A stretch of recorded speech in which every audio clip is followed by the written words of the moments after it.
now I'm going to give you a quick demonstration on how to fit the drain point into the E.sytank. Now this is a demo tank we're using today.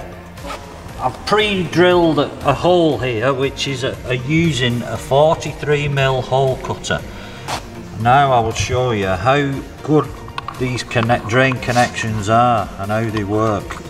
When you tighten the joint into place, you can see that the gap closes on the rubber.